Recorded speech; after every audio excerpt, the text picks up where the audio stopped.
Olá, paz seja convosco. Tudo bem com vocês? Se você gostar do vídeo, dá um joinha.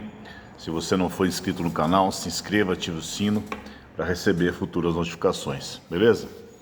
Bom, uma das coisas que se fala muito nos dias de hoje é propósito, propósito, propósito, propósito.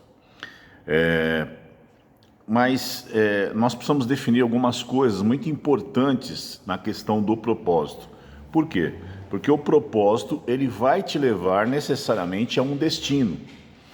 Por isso que eu tenho um versículo que eu gosto muito, que para mim, principalmente no meu ministério, eu tomo ele como base, melhor Eclesiastes 7:8, melhor o fim das coisas do que o princípio delas. Então, se eu tenho um destino a chegar, eu tenho um caminho a percorrer. Então, por exemplo, por que as pessoas desistem fácil do seu propósito? Porque elas não sabem o caminho que tem que seguir muitas vezes e o tempo que vai levar esse caminho. E essa é uma das grandes dificuldades. Eu sempre ensino para as pessoas que o grande dificuldade da promessa de Deus para a nossa vida não é Deus cumprir a nossa promessa, mas nós permanecermos fiéis, permanecermos com fé em Deus até que a promessa se cumpra. Porque a única pessoa que pode atrapalhar o cumprimento da promessa somos nós mesmos. Então, qual é a grande dificuldade nesse contexto? É justamente essa expectativa, esse tempo, essa caminhada, isso que se deve percorrer. Então, por exemplo, eu te convido para ir para um determinado lugar e falar assim, olha, vamos para um determinado lugar, lá vai ser legal, tem isso, tem aquilo, aquilo outro. Você, poxa, legal, vamos lá. Só que você não sabe onde é. Eu sei, né? Eu falo para você, não vai demorar muito. Só que o meu muito pode ser demais para você. Então, de repente, a gente pega o carro, começa a andar e aí você começa a ficar impaciente. Está chegando? Parece aquela criança, né? Vai demorar muito? Está muito longe? Onde que é? Como é que faz? Por quê? Porque você não tem essa noção exata do caminho que você vai percorrer. É diferente, por exemplo, se eu pego e falo para você, nós vamos para Ribeirão Preto, daqui para lá nós gastamos mais ou menos uns 3 horas e meia com alguma parada no meio do caminho e nós vamos percorrer X quilômetros. Então, você já vai preparado com aquela expectativa de que vai ter que esperar 3 horas e meia. E na nossa caminhada com Deus, muitas vezes nós não temos essa noção de espaço e tempo. E por isso que para nós é muito difícil permanecer firme e não gerar ansiedade, porque a ansiedade ela vai trazer problema no contexto de todas essas coisas. Por isso que quando você vai para um lugar, quando a gente vai para fazer uma viagem, vai para um lugar distante, desconhecido, enfim, quando você volta, a impressão que se tem é que a volta é mais rápida do que a ida. Mas não é que é mais rápido, é porque você já conhece o caminho.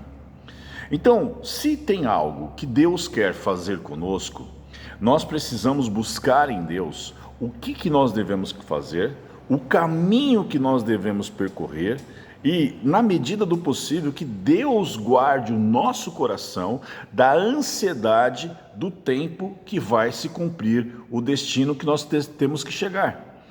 Então, para alguns, em algumas situações, existem situações na nossa vida que é 2, mas existem situações na nossa vida que vai demorar muito tempo para poder se concluir aquilo que Deus tem como expectativa para nós e o destino que Deus está propondo para as nossas vidas. E é interessante que o pastor Valdemar ele sempre dizia o seguinte: muitas vezes Deus ele não dá toda a diretriz daquilo que ele tem que fazer, porque muitas vezes nós vamos atrapalhar, né? E por quê? Porque também, por outro lado, se eu sei o tempo que eu vou demorar, eu posso ficar, como que eu vou dizer assim, relaxado durante um período de tempo e só me preparar de fato quando está próximo do destino. Só que eu vou estar atrapalhando a caminhada da mesma forma. E quando eu vou fazer um percurso, por exemplo, como eu dei o exemplo para Ribeirão Preto, o que eu vou fazer? Eu vou olhar os pneus, eu vou ver o óleo, eu vou ver o nível da água, eu vou prestar atenção nos faróis, nas lanternas, se está tudo certinho. Para quê? Para que eu não tenha nenhum inconveniente no meio do caminho. O grande problema que eu vejo nisso tudo, e eu me incluo nisso aí também, é que nós queremos que Deus cumpra, mas nós não queremos nos preparar. E isso é muito importante, porque outro dia eu até recebi um vídeo que o pastor falava assim: existe a missão e existe a vida. A vida é o altar. E nós muitas vezes nos perdemos na missão e esquecemos da vida. Porque quando nós estamos na vida, que é o altar, nós vamos estar preparados com óleo, com tudo que é necessário para a caminhada, para a viagem, para que a gente chegue ao destino proposto. Mas sem antes eu me reabastecer, me fazer uma revisão no altar, eu não vou chegar no destino que Deus quer. Então nós precisamos mudar o nosso foco, parar de ter a ansiedade de que Deus faça o que eu quero, na hora que eu quero, do jeito que eu quero. Começar a dizer: Senhor, cuida do meu coração e me prepara, me capacita. E, se possível, me dá a direção do como eu tenho que fazer, de que forma fazer. Até porque eu sempre digo para as pessoas: não adianta você querer ir para Ribeirão Preto pegando a Castelo Branco. Não adianta você querer ir para Ribeirão Preto pegando a Imigrantes, pegando uma outra rodovia qualquer que talvez seja preferencial para você. Porque a Anhanguera é um retão praticamente. E é 2 pistas, é diferente. Então, mas eu não gosto desse. Não, mas é o caminho que vai te direcionar até Ribeirão Preto. Não há outro caminho. Não tem como ser de outra forma. Então nós precisamos entender e nos preparar, nos amoldar para que essas coisas possam de fato acontecer. E com isso, nós, ao invés de atrapalharmos Deus, nós estaremos ajudando Deus a cumprir o propósito deles na nossa vida. Agora, o fato é, quem não sabe onde quer chegar, qualquer caminho serve. Então nós temos que buscar de Deus o que Ele quer de nós, onde Ele quer que nós cheguemos e o que nós precisamos fazer e nos prepararmos para tudo isso. Pense nisso. Deus abençoe você.